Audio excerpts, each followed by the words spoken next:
Assalamualaikum warahmatullahi wabarakatuh. Waalaikumsalam warahmatullahi wabarakatuh. Bismillahirrahmanirrahim. Alhamdulillahi rabbil alamin. Wassalatu wassalamu ala ashrafil anbiya'i wal mursalin, imamil muttaqin, sayyidil ghurril muhajjalin, Sayyidina wa maulana Muhammadin wa ala alihi wa ashabihil mujahidin at-tahirin limin rahimakumullah. Kejadian dan keberadaan kita dalam kehidupan di dunia ini merupakan kejadian dan keberadaan yang terima jadi atau terima beres. Artinya, tidak seorang pun di antara kita yang dahulunya pernah mesen untuk punya potongan seperti yang sekarang ini, punya warna kulit seperti yang sekarang ini, punya bahasa seperti yang sekarang ini. Seluruhnya kita terima jadi. Oleh karena kita terima jadi, maka Allah tidak menilai manusia dari rupa dan potongannya, tidak juga dari harta bendanya. Bersabda Nabi kita, Innallaha la yanzuru ila suwarikum wa amwalikum, walakin yanzuru ila qulubikum wa a'malikum. Sesungguhnya Allah subhanahu wa ta'ala tidak melihat potonganmu, tidak melihat harta bendamu, tetapi yang dilihat dan dinilai oleh Allah subhanahu wa ta'ala tidak lain adalah hati dan amal perbuatanmu. Kenapa rupa paras yang cantik tidak dijadikan penilaian utama oleh agama? Pertama, karena yang namanya cantik adalah relatif. Tergantung siapa yang memandang. Yang menurut saya cantik, menurut saudara belum tentu cantik. Dan yang menurut saudara cantik, menurut saya mungkin jelek, enggak ketulungan. Oleh karenanya, di kalangan para ahli cinta ada perbedaan pendapat. Sebenarnya cantik yang bikin orang jatuh cinta atau cinta yang menyebabkan orang jadi cantik. Dua-duanya bisa saja terjadi. Mungkin karena cantik orang lalu jatuh cinta, mungkin sudah kadong cinta biar gempor cantik juga. Tapi yang jelas cantik adalah relatif. Yang kedua, cantik itu temporer, berubah oleh pergeseran masa dan pertukaran waktu. Tidak ada orang makin ke ujung makin cantik. Sekarang dia sedang sweet 17-an, umur 17-an, of course cantik bukan alam kepala. Seluruh yang ada dalam dirinya menjadi syair di kalangan para remaja. Rambutnya katanya ikal berderai, pipinya bakpao dilayang, lalu janggutnya katanya macam lebah bergantung, alisnya macam semut beriring. Kalau dia senyum orang pada lemes. Itu sekarang 2, 30, 40 tahun yang akan datang, kalau dia senyum mungkin orang lari semua. Cantik itu temporer. Dan yang ketiga, di atas langit masih ada langit lagi. Di atas yang kita anggap cantik, rupanya masih ada yang lebih cantik lagi.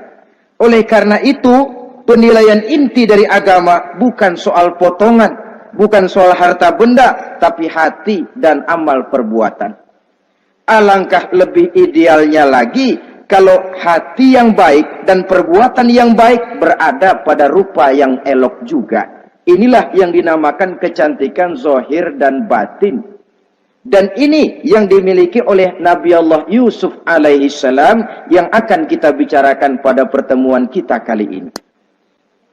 Pantas kalau pada saat kita berdiri di muka cermin, disunahkan kita membaca doa seperti yang diajarkan Nabi, Allahumma kama hassanta khalqi fahassin khuluqi. Ya Allah, sebagaimana telah engkau baguskan rupaku, baguskan juga kiranya akhlak dan budi pekertiku. Supaya kecantikan zahir diiringi dengan kecantikan batin. So apa gunanya zahir yang cantik kalau batinnya berbahaya? Itu yang orang bilang, apa guna katanya berkain batik kalau tidak dengan kebaya? Apa guna berparas cantik kalau melulu bawa bahaya? Saudara-saudara yang saya hormati, Nabi Yusuf alaihi salam diberikan oleh Allah ketampanan zahir dan batin. Artinya, zahirnya beliau memang tampan, batinnya pun memang beliau adalah baik. Dan inilah kebaikan yang berlipat ganda. Kadang-kadang ada orang yang tampangnya sederhana saja, tapi batinnya baik. Itu lebih baik ketimbang yang zahir dan penampilannya baik, tapi batinnya rusak. Maka kebaikan yang dianugerahkan Allah dalam kehidupan ini, sesungguhnya bukan untuk to show only. Bukan cuma untuk sekedar dipamerkan, jadi kebanggaan, macam kontes ratu-ratuan yang manfaatnya hampir tidak ada. Kecantikan untuk disyukuri, kecantikan untuk digunakan kepada hal-hal yang bermanfaat sesuai dengan perintah dari yang memberikan kecantikan itu. Saudara-saudara yang saya hormati, Nabi Yusuf alaihi salam seorang nabi yang oleh Allah diberikan kecantikan zahir dan juga kecantikan batin. Beliau adalah putra dari Nabi Yakub, dari Nabi Ishak, dan dari Nabi Ibrahim alaihi salam. Artinya, ayah beliau bernama Nabi Yakub, kakeknya adalah Nabi Ishak, dan datuknya adalah Nabi Ibrahim alaihi salam. Ia bersaudara sebanyak 11 orang. Dari orang saudaranya ini hanya satu yang seibu sebapak, yaitu Benyamin. Sedangkan yang lain adalah saudara dari lain ibu. Nah, sejak kecil Nabi Yusuf ini sudah memperlihatkan tanda-tanda bahwa di kelak kemudian hari dia akan tumbuh menjadi seorang besar. Sebab itu wajar kalau ayahnya memberikan perlakuan yang agak istimewa kepada Nabi Yusuf. Dan ini tentu memancing sifat iri dari saudara-saudaranya yang lain. Apalagi pada satu malam Nabi Yusuf di kala remaja itu pernah mimpi. Mimpi ini beliau ceritakan kepada ayahnya. Kata beliau, "Ya abati, inni ra'aitu ahada asyara kawkaba wasyamsa wal qamara ra'aituhum li sajidin." Jadi satu hari Nabi Yusuf cerita kepada ayahnya, "Ayah, saya mimpi." Mimpi apa Yusuf? "Saya melihat dalam tidur saya ada 11 bintang, lalu matahari dan bulan. Saya lihat seluruhnya sujud kepada saya." Ayahnya mendengar mimpi ini, mengerti takwil. Lalu pesan kepada Nabi Yusuf, "Yusuf, mimpi ini jangan kau ceritakan kepada saudara-saudaramu. Mereka sudah punya pandangan yang tidak baik kepada dirimu. Kalau ini kau ceritakan, mungkin akan membahayakan bagi dirimu." Sebab rupanya, saudara-saudaranya yang lain ini iri hati kepada Nabi Yusuf, yang memiliki keistimewaan dan mendapat perhatian istimewa juga dari orang tuanya. Saudara, kita tahu ini sesuatu yang wajar dalam kehidupan. Pepatah bilang, "Likulli zi ni'matin mahsudun." Tiap kali kita mendapat suatu nikmat, bakal ada orang yang hasud. Iri hati, dengki. Itu watak kehidupan. Kalau kita jatuh miskin, orang tepuk tangan. Kalau kita jadi kaya, orang tanya berdukun kemana. Wajar saja. Likulli zi ni'matin mahsudun. Tiap kali kita mendapat suatu nikmat, tentu ada yang hasud, ada yang iri, ada yang tidak senang. Begitu juga halnya dengan saudara-saudara Nabi Yusuf alaihi salam. Dan watak iri hati ini tidak cuma tinggal iri hati, mereka buktikan lewat tindakan konkret. Suatu hari mereka musyawarah, saudara-saudara yang iri ini. Saudara-saudara, bapak kita enggak adil. Masa Yusuf mendapat perlakuan istimewa? Wa nahnu usbah, sedangkan kita ini golongan yang lebih besar. Dari 12 orang anaknya, masa cuma satu Yusuf yang mendapat perlakuan lebih istimewa? Kita ini yang 11 dianggap angin apa? Enggak adil abah kita ini. Iya, tapi caranya bagaimana? Apa kita omelin bapak? Jangan. Habis Yusuf singkirin. Kalau Yusuf nggak ada, kan anaknya tinggal kita. Praktis perhatiannya seluruhnya akan tercurah kepada kita. Nah, saya ingatkan bahwa hasud sering mendorong orang untuk melakukan segala macam cara. Artinya, Orang itu kalau sudah dibakar sifat dengki, iri hati, dia rela melakukan apa saja. Pertama, agar nikmat yang ada pada diri orang lain hilang. Yang kedua, supaya nikmat itu pindah kepada dirinya. Andai kata tidak pindah kepada dirinya, ya hilang sajalah. Jangan orang lain yang dapat nikmat. Ini watak hasud. Ingin nikmat orang lain pindah kepada dirinya, atau hilang walaupun tidak pindah kepada dirinya, tapi yang bersangkutan tidak lagi mendapat nikmat. Untuk itu segala macam cara akan dilaksanakan. Ini dicontohkan dari usaha yang dilaksanakan oleh saudara-saudara Nabi Yusuf alaihissalam. Oke, setuju, kita singkirkan Yusuf. Tapi caranya bagaimana? Gampang. Bunuh saja. Kalau bunuh sih rasa-rasanya tidak sampai hati membunuh Yusuf. Lalu bagaimana? Kita kucilkan saja dia. Kita asingkan dari sini, kita buang jauh-jauh supaya dia tidak ada lagi kelihatan dalam pandangan Abah. Kalau dia sudah tidak ada dalam pandangan Abah, yang dilihat cuma kita dan seluruh kasih sayangnya akan tercurah kepada kita semua. Nah, setujulah kalau itu. Caranya nanti kita atur belakangan. Jadi satu hari permisilah saudara-saudaranya ini kepada Nabi Yakub. Abah, kami permisi mau pergi main-main dan Yusuf akan kami ajak. Kata Nabi Yakub, saya khawatir. Nabi Yakub sudah melihat gelagat yang tidak baik, sudah ada semacam firasat. Saya khawatir kalau Yusuf kau bawa, nanti dia akan kena celaka atau dimakan oleh serigala, sedangkan kamu nanti akan lalai. Kata anak-anak yang lain, percaya dah Pak, saya akan jaga. Saya kan saudaranya, masa tega membiarkan Yusuf celaka atau dimakan serigala. Pokoknya aman, sip dah.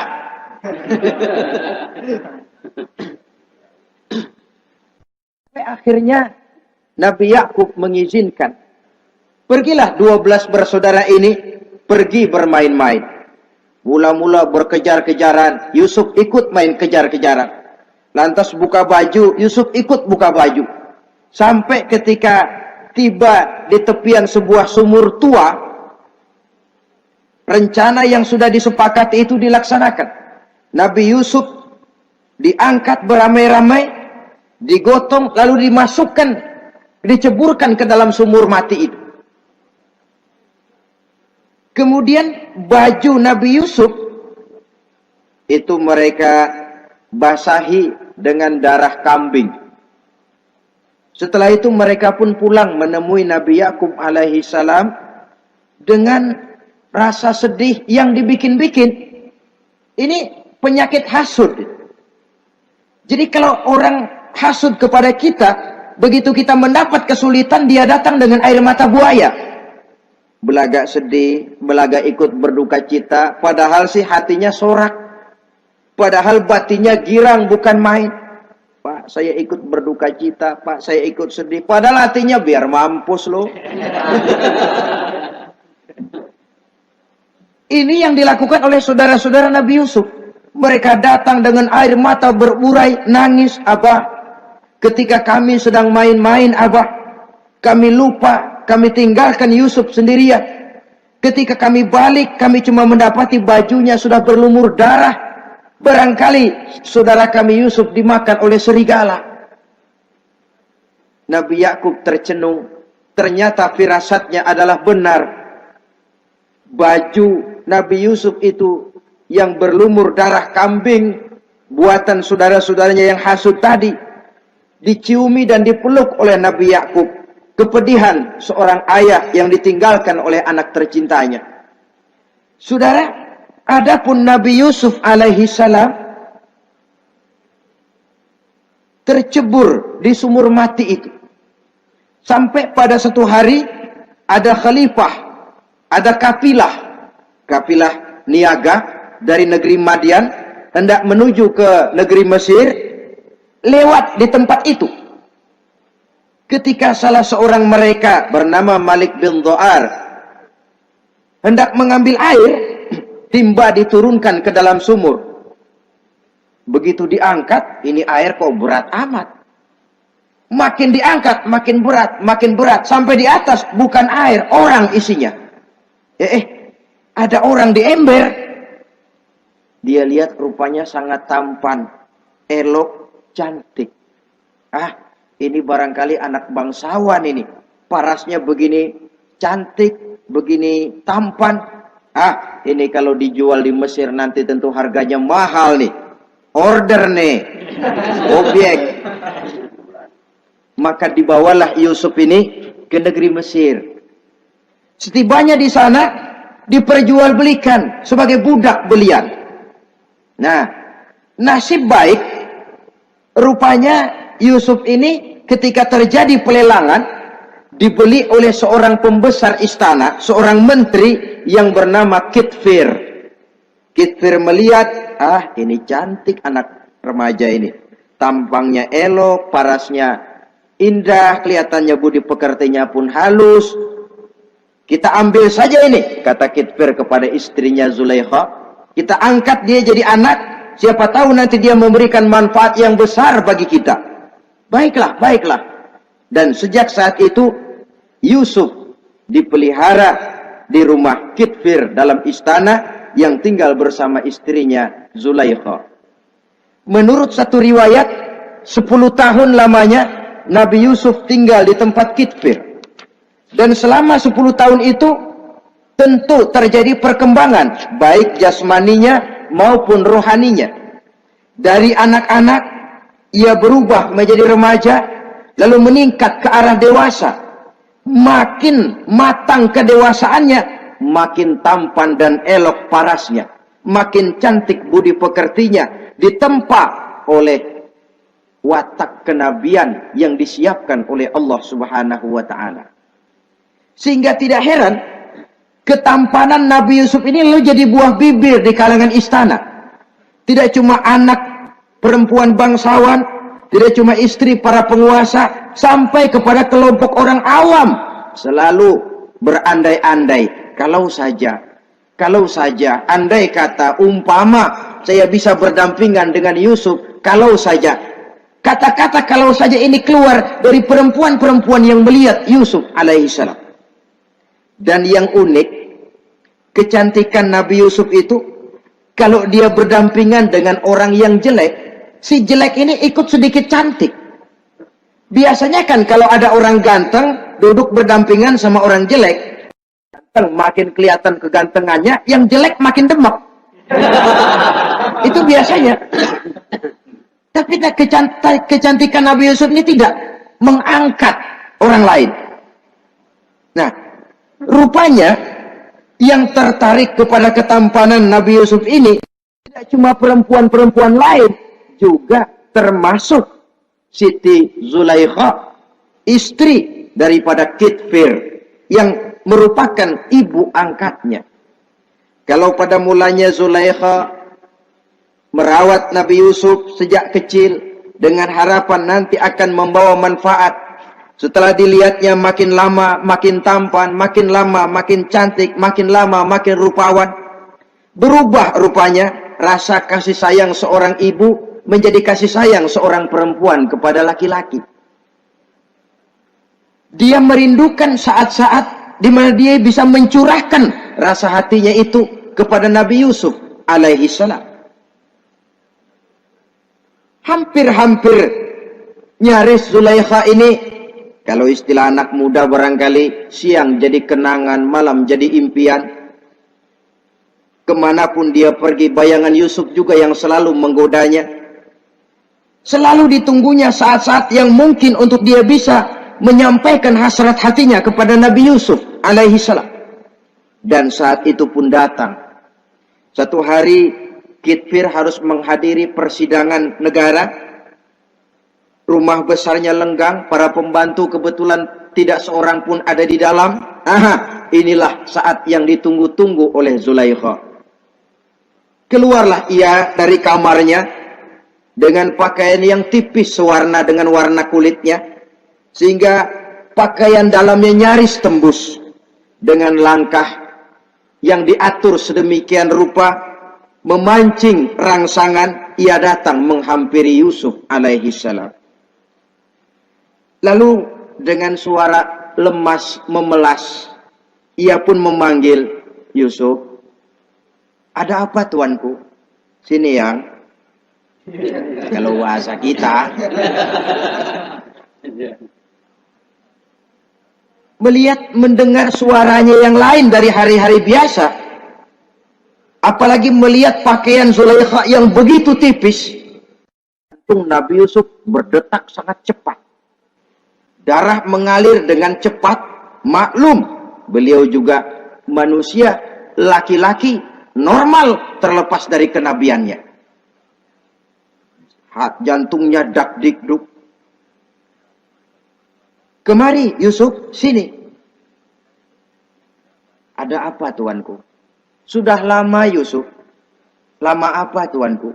Saya memendam rindu kepadamu Yusuf. Siang malam engkau juga yang jadi tumpuan harapan saya. Kemanapun saya pergi seakan wajahmu juga yang saya lihat Yusuf. Tidur saya jadi tak nyenyak. Makan saya tak pernah membawa kekenyangan Yusuf. Tidur yang biasanya mendatangkan semangat seolah semuanya pergi meninggalkan saya Yusuf. Hembusan sepoi pagi mengusap bunga merekah dalam taman yang biasanya membawa keindahan, semuanya telah berganti dengan keindahan wajahmu Yusuf. Sinilah sebentar, penuhi hasrat hati saya. Saya segan tuanku. Segan kenapa Yusuf? Saya tidak mau mengkhianati tuan saya yang telah berbuat baik kepada saya. Apakah saya juga tidak pernah berbuat baik kepadamu? Benar, Tuhan juga berbuat baik kepada saya. Tapi pantang saya mengkhianati majikan saya. Yusuf, sekarang kesempatan yang baik. Kitfir, suami saya, sedang menghadiri persidangan penting di negara, di istana, dan rasanya akan lama dia baru kembali. Sementara para pembantu kita tidak ada di sini. Saya malu tuanku, saya segan. Malu kepada siapa? Tidak ada yang tahu, tidak ada yang lihat. Allah. Saya takut, saya malu kepada Allah tuanku. Padahal kalau menurut ukuran hati, Quran menjelaskan walaqad hammat bihi wa hamma biha. Sebenarnya Zulaikha cinta kepada Yusuf, Yusuf pun senang kepada Zulaikha. Itu iblis sibuk bukan main memasang jerat, pasang besi berani biar pada nyetrum.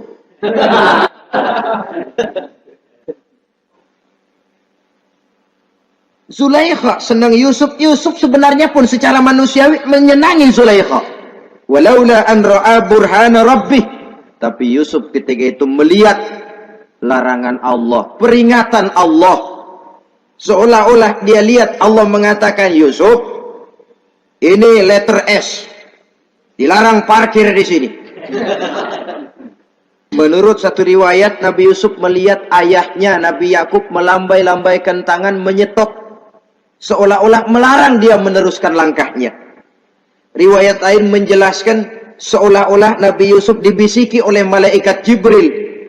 Yusuf, kalau kamu kalah sekarang, kamu sama saja gajah kemasukan semut di kupingnya terus mati. Tapi kalau kamu menang, kamu adalah gajah yang tidak terkalahkan. Ada semut mati oleh, ada gajah mati oleh semut. Alangkah memalukan. Binatang yang begitu besar jatuh hanya oleh binatang yang begitu kecil. Artinya apa? Kau akan jadi orang besar Yusuf.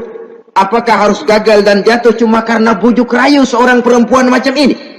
Satu riwayat menjelaskan semacam itu.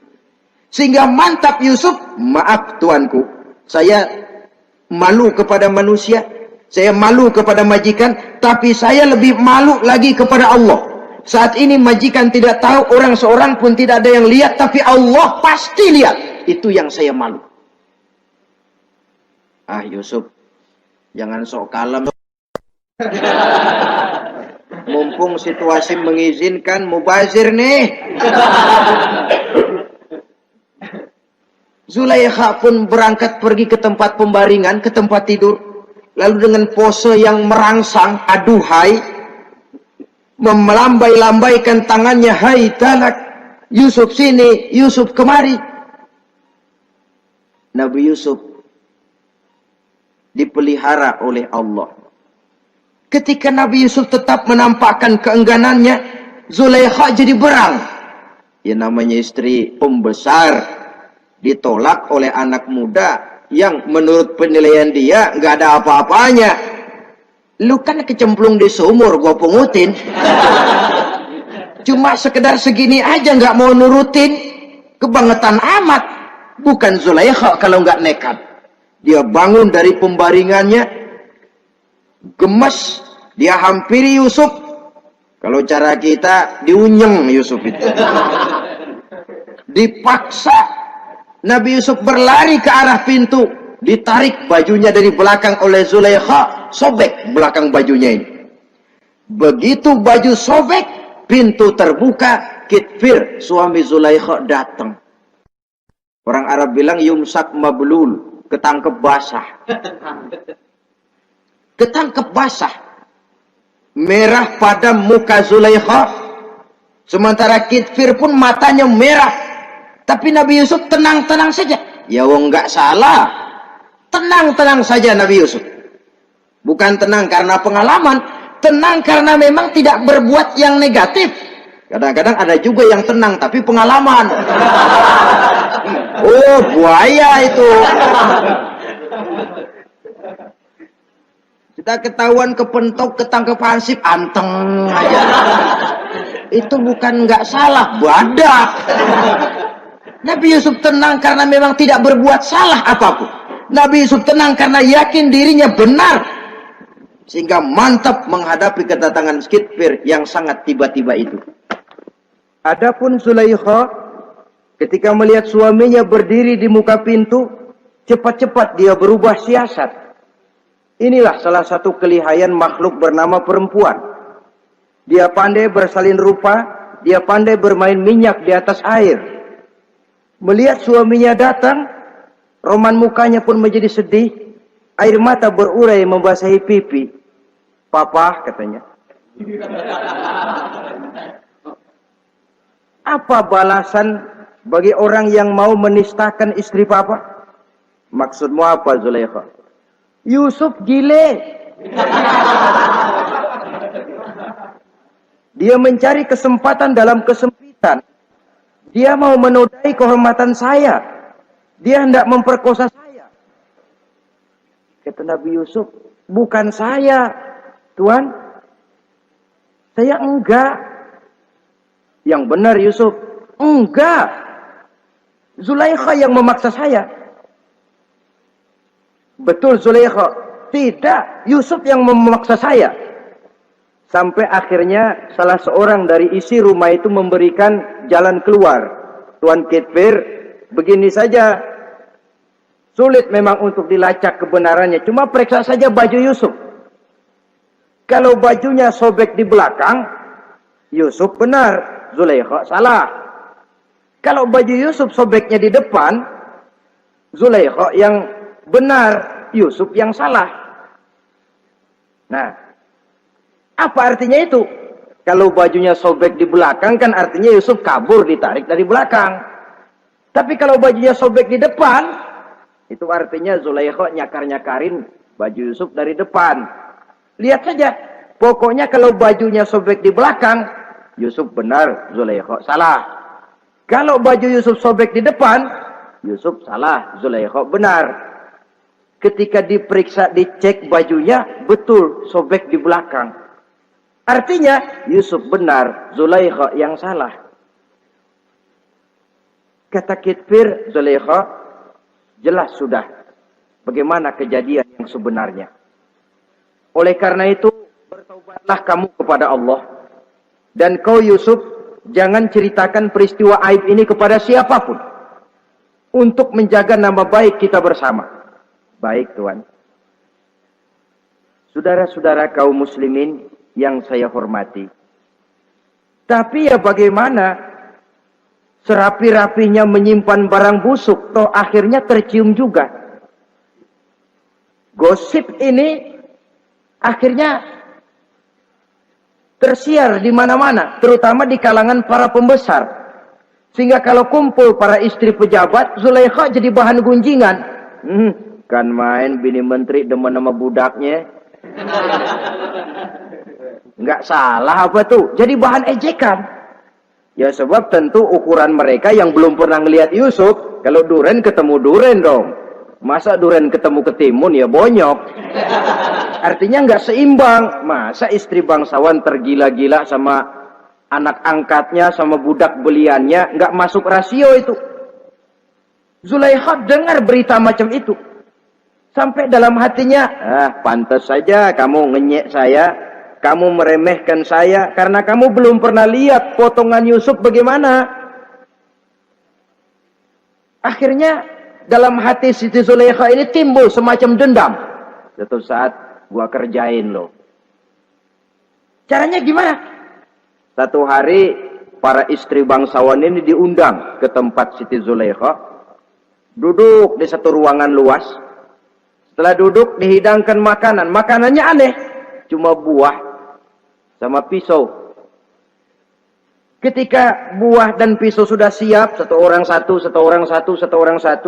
Ketika mereka sedang mengupas itu, Zulaikha berkata kepada Nabi Yusuf, Yusuf, kau jalan dari sini ke sana, melintas. Kayak peragawati gitu. Untuk apa Tuhan? Pokoknya jalan aja dah. Nabi Yusuf jalan.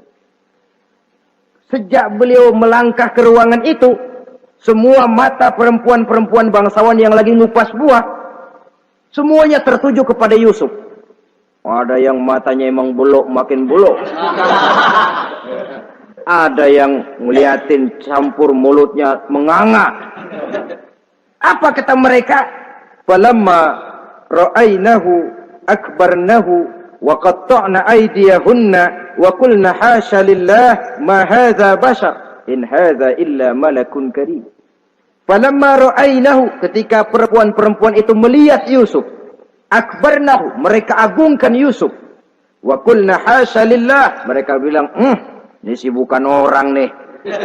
Ini malaikat nih. Bukan orang. Nah, orang segini cakepnya. Artinya belum pernah mereka lihat paras yang secantik dan setampan itu. Akibatnya apa? Nggak berasa mau motong buah keiris tangan.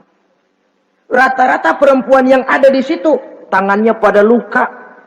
Kenapa? Mau motong buah, mata kemana, mulut kemana, tangan kepotong. Melihat itu semua, Zulaikha puas. Nah, kamu baru ngelihat sekejap. Bagaimana saya yang siang malam ngelihat Yusuf? Bagaimana saya yang tiap saat hidup bersamanya? Bagaimana saya nggak merindukan dia? Ente yang baru pernah ngelihat sekelebatan udah motong tangan. Saya yang tiap hari sama-sama dia nggak celeng juga udah pantas. Saudara-saudara kaum muslimin yang saya hormati. Akhirnya untuk menjaga nama baik keseluruhannya, Nabi Yusuf pun mengalah. Karena berita ini sudah tersiar, Yusuf dipojokkan, tidak cuma sekedar dipojokkan, beliau dimasukkan ke dalam penjara. Tapi apa kata beliau? Rabbis sijnu ahabbu ilayya mimma yad'unani ilaih. Ya Allah, kalau memang karena resiko penolakan saya terhadap ajakan Zulaikha menyebabkan saya harus masuk penjara, penjara lebih saya sukai, penjara lebih saya cintai ketimbang ikut kemauan Zulaikha. Saudara-saudara, kadang-kadang kita berpikir, kalau kesempatan itu datang kepada kita, mampukah kita menjatuhkan pilihan seperti pilihan Nabi Yusuf ini? Lebih baik penjara ketimbang mengikuti bujuk rayu perempuan untuk melakukan perbuatan yang menyeleweng ini. Ini yang dipilih oleh Nabi Yusuf. Tegar. Kalau memang sebagai resikonya saya harus masuk penjara, penjara lebih saya cintai, penjara lebih saya suka daripada mengikuti bujukan Zulaikha. Teguh karena suatu prinsip. Bukankah dalam perjuangan menegakkan akidah, kadang kita mendapat piala, tapi tak jarang kita berhadapan dengan penjara. Kadang kita disanjung, kadang kita dicaci. Itu romantika perjalanan dari yang namanya perjuangan. Tapi pilihan harus ada. ketimbang ikut bujuk rayu perempuan yang mengajak melakukan perbuatan serong, penjara lebih saya cintai. Sudah pada saat hendak diajak tidak ada yang melihat, beliau menolak. Akibat penolakannya pun masuk penjara, tapi penjara lebih menyenangkan hatinya. Ketimbang hidup merdeka, tapi jiwa terpenjara. Inilah Nabi Yusuf barangkali. Biar badan masuk penjara, asal jiwa merdeka. Kita sekarang sebaliknya. Jiwa terpenjara tidak jadi soal, asal badan merdeka. Maka jiwa kita sering dijajah. Entah dijajah harta, entah dijajah pangkat dan jabatan, entah dijajah iblis. Jiwa kita yang terpenjara, sementara badan kita merdeka. Nabi Yusuf tidak. Biarlah badan di penjara, asal jiwa merdeka untuk menegakkan sesuatu yang hak. Saudara-saudara yang saya hormati, adapun di dalam penjara itu, Nabi Yusuf satu sel dengan 2 orang bekas pelayan istana yang dituduh menaruh racun ke dalam hidangan yang hendak disajikan kepada raja. Yang satu tukang ngatur minuman, yang satu tukang ngatur makanan untuk raja. Siapa yang naruh racun enggak jelas, tapi dua-duanya ditahan. Nah, sampai satu malam teman satu sel ini dua-duanya ngobrol kepada Nabi Yusuf. Yusuf, kami ini dipenjara karena dituduh menaruh racun ke dalam hidangan yang dihidangkan kepada baginda raja. Siapa yang salah, kami sendiri tidak tahu. Saya enggak ngerasa naruh racun, kata yang tukang ngatur minum. Saya juga enggak, kata yang tukang ngatur makan. Sampai satu malam mimpi. Mimpi itu diceritakan kepada Nabi Yusuf. Kata yang tukang ngatur minuman, Yusuf, saya mimpi. Saya memeras anggur, lalu menghidangkannya kepada baginda raja. Apa arti mimpi saya? Kata yang tukang hidangin makanan, kalau saya Yusuf, saya ngimpi menjunjung roti di atas kepala saya, itu roti dipatokin burung. Apa arti mimpi saya? Saudara-saudara, Nabi Yusuf tersenyum. Adapun kamu yang mimpi memerah anggur, kamu akan keluar dari penjara bebas dan akan kerja lagi di istana. Adapun kamu yang mimpi menjunjung roti dipatokin burung, kamu akan dihukum mati, disalib dan kepalamu akan dipatokin oleh burung. Ini tukang roti ngotot, bisa aja lu ah. Ya lempengan apes ramalannya. Ya bukan soal bisa nggak bisa, lihat aja kenyataannya. Cuma kepada kamu yang tukang ngatur minuman, saya pesan kalau nanti kamu bebas kembali di istana raja, tolong ceritakan ihwal saya kepada baginda raja ini. Saya mendekam di penjara ini tanpa berbuat salah apapun. Baik, insya Allah Yusuf. Dan ketika persidangan memutuskan seperti tepat yang diramalkan Nabi Yusuf, si tukang menghidangkan makanan dihukum mati, si tukang menghidangkan minuman kembali kerja di istana. Tapi begitu kerja, dia lupa sama pesan Nabi Yusuf. Itu biasanya watak orang memang begitu. Kalau dalam keadaan kepepet, macam-macam janjinya. Begitu keadaannya longgar, lupa sama janjinya. Sehingga ada pepatah katanya, nolongin anjing kejepit. Waktu kejepit, kaing-kaing minta ditolongin. Begitu udah rapi ditolongin, yang nolongin bisa digigit. Saudara hadirin yang saya hormati, sampai bertahun-tahun Nabi Yusuf mendekam dalam penjara. Tapi itulah yang menambah kedewasaannya. Maka orang beriman ya, yang mantap nilai imannya, tempat tidak jadi soal. Kadang-kadang dia merasakan penjara lebih indah dari alam terbuka. Banyak orang-orang beriman yang justru di penjara menghasilkan karya-karya besar. Kita tahu misalnya almarhum Hamka justru di penjara bisa menyelesaikan tafsir Al-Azharnya. Salah satu karya besar pujangga terkemuka ini. Macam Hasan Al-Banna, Abdul Qadir Audah, dan banyak lagi tokoh-tokoh Ikhwanul Muslimin merasakan justru penjara itu bagaikan sorga. Kenapa? Mereka yakin di penjara untuk sesuatu yang benar. Maka tempat tidak pernah jadi masalah. Kalau jiwa merdeka, puluhan tahun mendekam di penjara, tidak akan merupakan satu rasa yang lama. Kenapa? Jiwa tidak bisa dibatasi oleh ruangan 2 kali 3 meter. Jiwa yang merdeka tidak bisa dibatasi dengan teralis besi. Jiwa yang merdeka tidak bisa dibatasi dengan dinding tembok yang tebal. Jiwa yang merdeka mengembara, melanglang buana, mencari idealisme yang ada dalam dirinya. Itu yang dirasakan oleh Nabi Yusuf alaihissalam. Untungnya, satu malam raja ngimpi. Untungnya ini. Ngimpinya luar biasa. Ada 7 ekor lembu gemuk-gemuk. Makanin 7 ekor lembu yang kurus-kurus. Lalu ada 7 batang gandum yang isinya gemuk-gemuk. Ada 7 batang gandum yang sudah layu-layu. Nah, pagi-pagi ini seluruh dukun-dukun istana dikumpulin. Para ahli nujum apel menghadap baginda raja. Nujum, dukun, ada apa Tuan Raja? Tadi malam saya ngimpi. Ada 7 ekor lembu gemuk-gemuk memakan 7 ekor lembu yang kurus-kurus. Coba takwilkan apa arti mimpi saya itu. Dukun kata, baru tumben nih. Aku dengar mimpi begini. Kata Nujum ditanya Nujum godek. Ah, Tuan Raja itu mah kembang tidur aja kali ah. Tidak seorang pun yang mampu mentakwilkan arti mimpi baginda. Sampai tukang minuman dengar lapor. Tuan Raja, ada apa, Mas?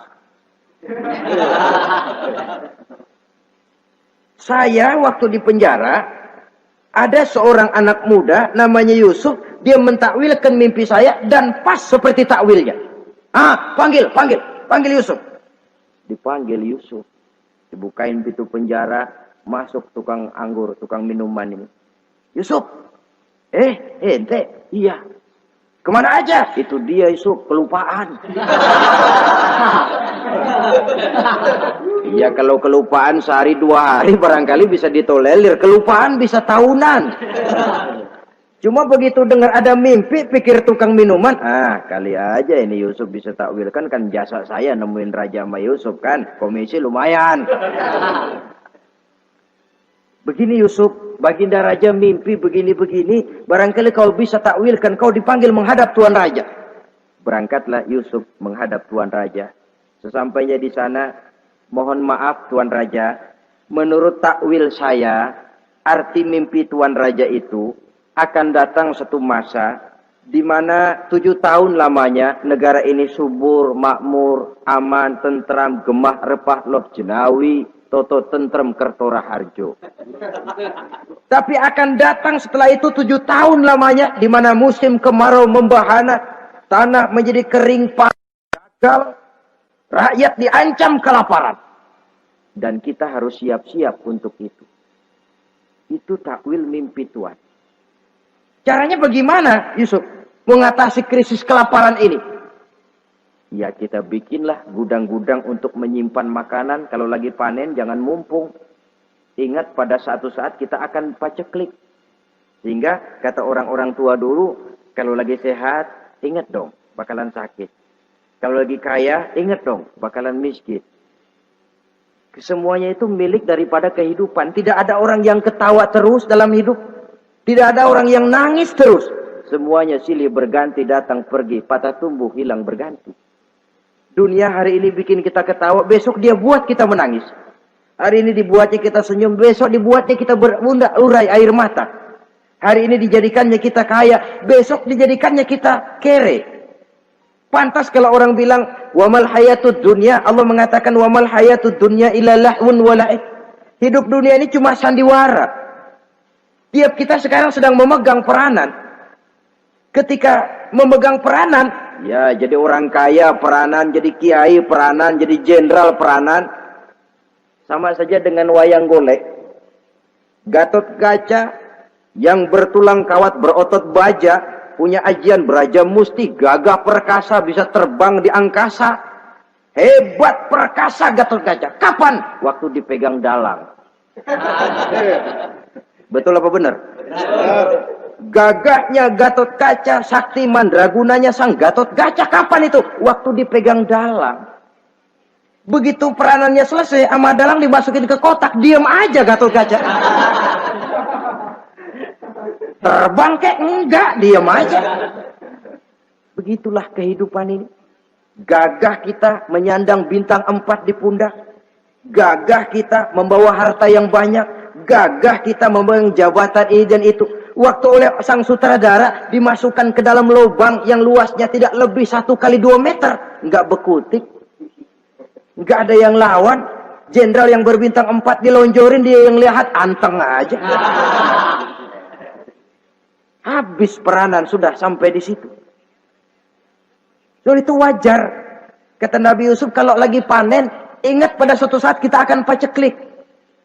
Jangan giliran panen besar. Di daerah-daerah kita lihat, sudah panen pesta pora. Bukan bersyukur kepada Allah. Tapi kegembiraan itu diwujudkan dalam bentuk lain. Tontonan yang membuat lupa diri, bermabuk-mabukan. Sehingga kadang-kadang kalau di daerah itu katanya kalau musim panen, musim kawin. Musim paceklik, musim cerai. Saudara-saudara kaum muslimin yang saya hormati. Karena itu, dalam satu hadis Nabi ingatkan, ta'arraf ilallah firraha ya'rifka fisyiddah.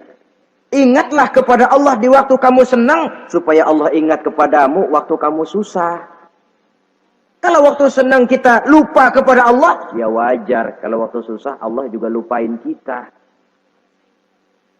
Dalam terjemahannya dengan kehidupan beragama, وَمَنْ أَعْرَضَ عَنْ ذِكْرِي فَإِنَّ لَهُ مَعِيشَةً ضَنْكَ وَنَحْشُرُهُ يَوْمَ الْقِيَامَةِ أَعْمَى.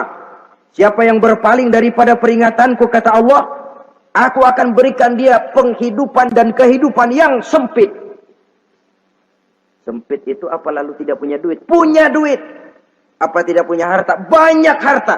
Tapi banyaknya harta, tumpukan duit tidak membuat hatinya makin luas. Tidak membuat hidupnya makin lapang. Sempit, sempit, dan sempit. Itu azab. Yang paling celaka, wa nahsyuruhu yaumal qiyamati a'ma. Di akhirat kami kumpulkan dia bersama orang-orang buta. Allahu Akbar. Di padang mahsyar, dikala orang sibuk, pusing dengan urusan masing-masing, buta lagi. Yang nggak buta aja pusing. Mereka teriak-teriak, qala rabbi lima hasyartani a'ma wa qad kuntu basira. Ya Allah, kenapa kami buta padahal waktu di dunia kami melihat? Allah jawabnya enak aja. Kadzalika atatka ayatuna fanasitaha wa kadzalika al-yauma tunsa. Rasain dulu. Dulu waktu di dunia datang peringatanku pada belaga pilon, kamu lupakan. Sekarang juga pantas kamu dilupakan. Waktu susah kamu lupa, waktu senang kamu lupa Allah. Waktu susah juga pantas kamu dilupakan Allah. Waktu di dunia kau berpaling dari peringatan Allah. Kalau sekarang Allah berpaling kepadamu juga adil. Walaupun kalau Allah mau tidak berpaling juga adil. Sebab Allah itu mutlak. Tidak ada yang membatasi apa yang dimaui oleh Allah. Saudara-saudara kaum muslimin, itu pesan Nabi Yusuf. Bikin gudang yang besar, simpan bahan makanan untuk persediaan musim kemarau. Kalau begitu sekalian aja deh Yusuf. Sekalian bagaimana Tuan Raja? Kau saya angkat jadi menteri urusan makanan dan urusan kemakmuran. Tuan Raja, apa enggak terburu-buru? Kau bisa mentakwilkan mimpi saya, bahkan kau bisa mencari jalan keluar. Ini sudah sesuatu yang menguntungkan Yusuf. Mencari jalan keluar ini pemikiran yang menteri saya belum bisa berpikir kayak kamu. Sudah, kau pegang jabatan ini. Nabi Yusuf tidak minta, diberikan. Dan memang ada pesan, jangan memberikan jabatan kepada orang yang meminta. Tuh, kalau orang sudah minta tentu ada pamrih dan ada tendensi. Jangan memberikan jabatan kepada orang yang banyak ngeluarin duit untuk mencapai jabatan itu. Sebab apa? Kalau orang mendapat satu jabatan karena banyak ngeluarin duit, maka pekerjaan pertama yang akan dilakukan setelah mencapai jabatan itu ialah dia akan berpikir, bagaimana caranya biar modal gua pulang. Orang jadi gubernur, jadi menteri karena banyak ngeluarin duit, belum dia sempat kerja buat kepentingan rakyatnya, dia lebih dulu akan berpikir bagaimana duit yang saya keluarin supaya pulang. Sisanya kalau ada, barulah untuk kepentingan rakyat, itu pun kalau keburu. Saudara-saudara yang saya hormati, Nabi Yusuf tidak pernah minta jabatan. Raja memberikan jabatan itu. Dan tepat seperti takwil beliau, musim kemarau datang, rakyat dilanda kelaparan, lalu berbondong-bondong ke istana mencari bahan makanan. Yusuf langsung mendrop bahan makanan ini. Alhasil saudara-saudara, bahaya kelaparan ini sampai juga ke daerah tempat di mana Nabi Yakub tinggal. Lalu beliau utus anak-anaknya. Saya dengar di negeri Mesir ada seorang menteri muda yang tampan dan baik hati. Pergilah kau ke sana dan mintalah makanan darinya. Berangkatlah mereka ini. Saudara-saudara, Nabi Yusuf lihat, ini saudara-saudara saya ini yang dulu nyeburin saya ke sungai. Sekarang pada antri minta jatah makanan. Kalau kita lagi di atas lihat orang di bawah kan enak. Yang bawah kelagapan. Orang sedang berkuasa, namanya lagi berkuasa, ngomong apa juga benar. Orang kalau lagi berkuasa kentut bagus masih. Tapi kalau sudah jatuh, jangankan apalagi buang angin, batuk aja diomelin. Miskin batuk melulu lah. Di atas itu, posisi di atas gampang buat mob. Andai kata Nabi Yusuf waktu itu mau menteror, membalas saudara-saudaranya, kesempatan emas. Tapi memang hatinya, hati yang mulia, jiwanya jiwa yang besar. Diberinya saudara-saudaranya itu makanan. Tapi dia tidak memperkenalkan diri dan saudaranya pun tidak mengenali kalau itu Yusuf. Kalau kita kan yang enak. Ingat nggak dulu? Saya diceburin ke sumur. Sekarang gantian ya. Ayo baris lo, gue ceburin atu-atu. Nabi Yusuf tidak. Diberinya saudaranya makanan. Lalu pesan. Lain kali kalau kemari lagi mau mengambil makanan, saudaramu yang namanya Benyamin bawa ke sini. Tanpa dia saya nggak mau ngasih makanan lagi. Ya sudah, pulang saudara-saudaranya ini lapor kepada Nabi Yakub. Abah, itu menteri pesan kalau kamu mau ngambil makanan lagi Benyamin harus dibawa. Kalau nggak dibawa kami nggak akan dikasih makanan. Nabi Yakub curiga lagi. Dulu Yusuf hilang. Sekarang nih Benyamin ini saudara sekandung Nabi Yusuf. Kalau yang lain satu bapak lain ibu. Tapi dengan Benyamin ini satu ibu satu bapak. Ini Benyamin mau digituin lagi. Bagaimana? Pokoknya Pak, yang dulu-dulu kami udah tobat dah. Sekarang mah bener-bener banget dah nih. Biasanya sekali lancung ke ujian itu, seumur hidup orang nggak percaya. Sampai akhirnya Benyamin pun dibawa ke sana. Saudara-saudara yang saya hormati, terjadilah pertemuan Yusuf dengan Benyamin. Dan akhirnya saudara-saudaranya ini dijelaskan siapa menteri itu sebenarnya. Diminta menjemput Nabi Yakub. Bertemulah Nabi Yusuf dengan ayahnya Nabi Yakub alaihi salam. Adapun Kitfir sudah lama meninggal, Zulaikha pun sudah menjadi janda. Namun dalam jandanya dia tetap merindukan Yusuf siang dan malam. Didambakannya kapan saat pertemuan akan terjadi.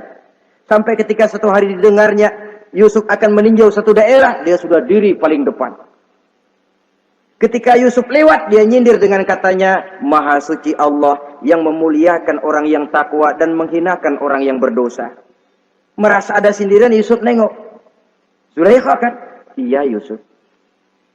Kitfir bagaimana? Sudah meninggal. Lalu keperluanmu apa sekarang? Saya cuma memerlukan engkau Yusuf.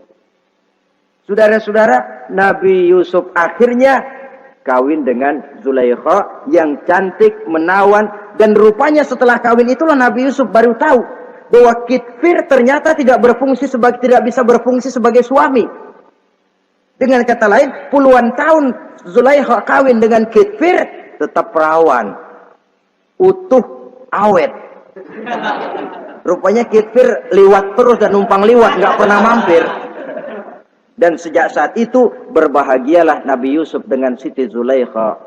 Kita ambil hikmah dari riwayat singkat ini. Pertama, kecantikan zahir lebih penting, kecantikan batin lebih penting dari kecantikan zahir. Alangkah lebih baik lagi kalau kecantikan zahir itu berpadu dengan kecantikan batin. Karena dalam pandangan Islam, Allah tidak menilai manusia dari rupa dan harta, tetapi dari hati dan amal perbuatan. Yang kedua, bahwa ujian dan cobaan yang diterima Nabi Yusuf tetapi dihadapi dengan ketabahan pada akhirnya menghasilkan kebahagiaan dunia dan kebahagiaan akhirat. Inilah saja pertemuan yang singkat ini, mudah-mudahan ada manfaatnya. Terima kasih atas segala perhatian, mohon maaf atas segala kekurangan. Wassalamualaikum warahmatullahi wabarakatuh. Waalaikumsalam warahmatullahi wabarakatuh.